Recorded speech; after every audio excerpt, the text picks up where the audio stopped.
آمنت بالله صدق الله العظيم وبلغنا رسول النبي الأمين المعين المبين الكريم ونحن على ذلك من الشاهدين والشاكرين والحمد لله رب العالمين. عزیزان ملت اسلامیہ، شرع اسلام سے اب تک آپ لوگوں نے کافی منقبت اور تقاریر سماعت کی ہے. اب جو ہے پروگرام کا اختتام ہو جانا چاہیے تھا، لیکن کثرت کی وجہ سے کچھ تاخیر ہو گئی اور کچھ ہی منٹوں میں انشاءاللہ تعالیٰ پروگرام کا اختتام بھی ہو جائے گا. آئیے کچھ سننے اور سنانے سے قبل درود پاک کا نذرانہ پیش کریں اور پڑھیں اللہم صلی علی سیدنا شفیعنا حبیبنا مولانا محمد بارک وسلم صلو علیہ صلاۃ و سلام علیک یا رسول اللہ صلاۃ و سلام علیک یا حبیب اللہ. سننے اور سنانے کا ماحول بنائیں، انشاءاللہ تعالی 11:30 تک اختتام پسند ہو جائے گا پروگرام. شاعر کہتا ہے کشتی امید کو موج ہوا پہ چھوڑ دے. اگر شعر سمجھ میں آئے تو سبحان اللہ اور الحمدللہ کہتے رہیں، اس لیے کہ اس سے آپ کے نامہ اعمال میں ثوابی کی نیکیاں درج ہوتی رہیں گی. شاعر کہتا ہے کشتی امید کو موج ہوا پہ چھوڑ دے، مل ہی جائے گا کنارہ سب خدا پر چھوڑ دے. مل ہی جائے گا کنارہ سب خدا پر چھوڑ دے. اور تو اپنی بخشش کے لیے سوچنے والا ہے کون؟ تو اپنی بخشش کے لیے سوچنے والا ہے کون؟ ارے یہ مصطفیٰ کا کام ہے سب مصطفیٰ پر چھوڑ دے. ارے یہ مصطفیٰ کا کام ہے سب مصطفیٰ پر چھوڑ دے. اور سر جھکے یا دل جھکے یہ فیصلہ تو خود نہ کر. سر جھکے یا دل جھکے یہ فیصلہ تو خود نہ کر. فیصلہ نازک بہت ہے نقش پا پر چھوڑ دے. فیصلہ نازک بہت ہے نقش پا پر چھوڑ دے. عزیزان ملت اسلامیہ، آج کی یہ محفل شادی خانہ آبادی اور شکرانے کے طور پر منائی جا رہی ہے. اللہ رب العزت سے دعا ہے کہ جو شادی ہوئی اللہ تبارک و تعالی جوزین کے مابین محبت عطا فرمائے. عزیزان ملت اسلامیہ، خطبہ مسنونہ کے بعد میں نے جس آیت کریمہ کی تلاوت کرنے کا شرف حاصل کیا، رب تبارک و تعالی ارشاد فرماتا ہے فَانكِحُوا مَا طَابَ لَكُم مِّنَ النِّسَاءِ مَثْنَىٰ وَثُلَاثَ وَرُبَاعَ، کہ اے مردوں کی جماعت نکاح کرو ان عورتوں سے جو تمہیں پسند آ جائے، جو تمہیں بھا جائے، جو تمہیں اچھی لگے. 1 1 2 2 3 3 4. لیکن اس کے آگے قید بھی ہے کہ اگر تم ایک کرنے کے بعد یعنی 2 کرو 3 کرو 4 کرو، اگر تم عدل و مساوات برابری کر سکتے ہو تو زیادہ شادی کرو، نہیں تو بس فواہد کا ایک شادی کرو اور اسی کے ساتھ اپنی زندگی بسر کرو. عزیزان ملت اسلامیہ، یہ شادی سنت رسول ہے. اور آقا کریم صلی اللہ علیہ وسلم ارشاد فرماتے ہیں، حدیث پاک میں ہے کہ اے نوجوانوں کی جماعت، تم میں جو شادی کی استطاعت رکھتا ہو، طاقت رکھتا ہو، قوت رکھتا ہو، یعنی جو بالغ ہو جائے، حد بلوغ تک پہنچ جائے، اگر وہ طاقت رکھتا ہے، قوت رکھتا ہے شادی کرنے کی، کماتا ہے، ہر چیز سے اچھا ہے، تو شادی کرے. کیوں؟ کہ شادی جو ہے گناہوں سے روکتا ہے. شادی نوجوانوں کو گناہوں سے روکتی ہے. اسی لیے اللہ کے نبی صلی اللہ علیہ وسلم نے ارشاد فرمایا کہ شادی کرو. اور اگر تمہیں اس کی استطاعت نہ ہو تو شادی کی استطاعت نہیں رکھتا ہو. اب یہ شادی سنت ہے، آپ لوگوں نے ہمیشہ سنا ہے کہ شادی سنت ہے، لیکن کبھی یہ شادی فرض بھی ہو جاتی ہے. کبھی یہ شادی فرض بھی ہو جاتی ہے. کبھی سنے آپ کو فرض ہے شادی، کبھی سنے آپ کو، اور کبھی یہی شادی واجب بھی ہو جاتی ہے، اور کبھی یہی شادی حرام بھی ہوتی ہے. کبھی سنے آپ شادی فرض کب ہوتا ہے؟ میں آپ کو بتاتا ہوں کہ اگر جب آپ بالغ ہو گئے، حد بلوغ تک پہنچ گئے، اور آپ کو ایک دم یہ شائبہ ہو، ایک دم یہ یقین کامل ہو کہ اگر ہم شادی نہیں کریں گے تو ہم سے حرام کام ہو جائے گا، ہم سے زنا شرزت ہو جائے گا، اس وقت یہ شادی فرض ہو جاتی ہے. انسان کے لیے اس وقت یہ شادی فرض ہو جاتی ہے. تو شادی فرض ہوگی. اب واجب کب ہے؟ تو اگر آپ کو یقین سے یہ گمان نہ ہو کہ ہم سے گناہ ہو ہی جائے گا، لیکن ہو گمان ہے، خدشہ ڈر ہو کہ نہیں اگر شادی نہیں کریں گے ہو سکتا ہے غلطی ہو جائے اس وقت نوجوانوں کے لیے شادی کرنا واجب ہے، اور شادی کرنا حرام کس وقت ہے کہ آپ شادی تو کر لیں گے لیکن شادی کرنے کے بعد جس کو اپنے گھر لے کر کے آئیں گے، جس عورت کو اپنی دلہن بنا کر گھر لے کر کے آئیں گے، اگر اس کا نام و نفقہ اس کے کھانے پینے کا انتظام اگر نہیں کر سکتے آپ تو اس وقت آپ کے لیے شادی کرنا حرام ہے۔ سمجھ گئے آپ؟ اس وقت آپ کے لیے شادی کرنا حرام ہے۔ تو اللہ کے نبی صلی اللہ علیہ وسلم نے ارشاد فرمایا کہ ایسے ہی نوجوان جو شادی کی استطاعت نہ رکھتا ہو، قوت نہ رکھ سکتا ہو، تو اللہ کے نبی صلی اللہ علیہ وسلم نے ارشاد فرمایا کہ تم روزے رکھو۔ کیا کرو؟ کیا کرو؟ روزے رکھو۔ کیوں؟ کہ یہ روزہ جو یہ قاطع شہوت ہے، یعنی شہوت کو ختم کر دینے والی چیز، انسان کے اندر جو شہوت ہے، جو مرد اور عورت سے ملنے کا جو لذت ہے، اس کو یہ روزہ ختم کر۔ اسی لیے اللہ کے نبی صلی اللہ علیہ وسلم نے ارشاد فرمایا کہ اگر تم شادی کی استطاعت رکھ سکتے ہو اور نہیں رکھ سکتے ہو اس حالت میں تم روزہ رکھو گے، گناہ سے بچاؤ گے، قاطع شہوت ہر چیز سے بچاؤ گے، اور جب تم دنیا میں گناہ سے بچ جاؤ گے تو اللہ تبارک و تعالیٰ کے فضل و کرم سے تم دنیا میں بھی کامیاب ہوگا اور آخرت میں بھی کامیاب ہوگا۔ عزیزان ملت اسلامیہ، یہ شادی سنت، لیکن آج کے دور میں یہ سنت کی آڑ ہے، یہ سنت کی آڑ میں نہ جانے کتنے حرام کام کر سکتے ہیں جس کا ہمیں اندیشہ بھی نہیں ہوتا، ہمیں معلوم بھی نہیں چلتا کہ ہم کون سا کام کیے، اور پھر ہمیں جو امید رہتی ہے ہم یہ سوچتے ہیں ہمارے گھر میں جو بہو آئی ہے بہت اچھی ہو، بڑی نیک ہو، بڑی پرہیزگار۔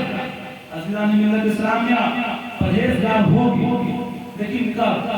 جب آپ رشتہ داری کرنے سے پہلے ہی اس کی اچھی طریقے سے جانچ پڑتال کریں گے۔ اس وقت تو لوگ دیکھتے ہیں بس حسن خوبصورتی، اس پر تو صرف خوبصورتی پہ اور سوچتے ہیں کہ ہماری بہو جو ہے خوب اچھی ہو، سلیقے مند ہو، تو ایسا نہیں ہو سکتا۔ اگر آپ چاہتے ہیں کہ ہماری بہو خوب اچھی ہو، خوب سیرت ہو، تو آپ کو سب سے پہلے دینداری دینی ہے، پیسے بعد میں، خوبصورتی بعد میں، ہر چیز بعد میں۔ پہلے جب بھی آپ کے اہمیت کے جائیں پہلے اس سے دین کا سوال کہ تم نماز پڑھتی ہو کہ نہیں، تمہیں اردو پڑھنے آتا ہے کہ نہیں، ہمارے شریعت کی تعلیم تمہیں ہے کہ نہیں۔ اگر ان چیزوں کے بارے میں اگر آپ پتہ کر لیں گے انشاءاللہ تبارک و تعالیٰ آپ کا گھر شاد و آباد ہوگا۔ لیکن ہمیں تو ان چیزوں سے کوئی پرواہ نہیں۔ اس وقت ہمیں چاہیے ماڈل زمانے کی لڑکی، ہمیں اس وقت چاہیے خوبصورت، چاہے وہ جیسی بھی ہو، پڑھی لکھی ہو نہ ہو، مال و زر ہے، خوبصورت ہے، بہت اچھی بات ہے۔ اسلامیہ ہمیں اس سے بچنا چاہیے۔ ہمیں سب سے پہلے اللہ کے نبی صلی اللہ علیہ وسلم نے ارشاد فرمایا، کبھی آپ نے سماعت بھی کیا ہے کہ 4 چیزوں کی بنیاد پر عورتوں سے شادی کی جاتی ہے۔ ان 4 چیزوں میں جو آپ فوقیت دیتے، سب سے پہلے جس چیز کو آپ فوقیت دے جانے تو وہ دینداری کی بنیاد پر اپنے بچوں کی بھی شادی کرو، اپنے بچیوں کی بھی شادی کرو۔ ایسا نہیں ہے کہ خالی بس لڑکی کو لے کر کے آ جائیں گے اور بس دیندار ہے تو اپنا گھر کا ماحول دو دینداری میں ڈھل جائے گا، ایسا نہیں۔ اگر آپ بچے کی بھی شادی کر رہے ہیں تو لڑکی بھی دیندار ہو، اور جب آپ اپنے لڑکی کی شادی کر رہے ہیں اس وقت بھی دیکھیں کہ لڑکا دیندار ہے کہ نہیں، لڑکا دیندار ہے کہ نہیں، اس کے اندر دینی تعلیم ہے کہ نہیں۔ عزیزان ملت اسلامیہ، وہ دینی تعلیم سے آراستہ و پیراستہ ہوگا تو ہر چیز سے اپنے گھر کو اچھی طریقے سے اور اچھے ماحول میں ہوگا۔ لیکن عزیزان ملت اسلامیہ کہنے کا مقصد یہ ہے کہ ابھی جو شادی کا جو ماحول ہے، شادی کی جو رسمیں ہوا کرتی ہے، اس میں بہت ساری خرافات ہیں، بہت سارے ایسے کام ہیں کہ جس کو کرنے سے ہمارے گھر سے جو برکتیں ہیں برکتیں بھی چلے جائیں۔ یہ شادی بیاہ میں 4 دن پہلے ڈی جے بجائے، ٹھیک ہے، پھر کہتے کہ مولانا ہمارے گھر میں جو خیر و برکت ہی نہیں ہے، ہمارے گھر میں جو ہے خیر و برکت ہی نہیں ہے، پیسہ ہی نہیں آتا، آمدنی ہی نہیں۔ عزیزان ملت اسلامیہ، ہوگا کہاں سے؟ 4 دن پہلے سے آپ لا کے ڈی جے بجائے، گانا بجائے، ہلدی کے رسم میں جو ابھی نیا لباس ملتا ہے پیلا پیلا کپڑا پہنے، چاہے وہ بھی نیا کپڑا پہنے، یہ سب فضول کی باتیں،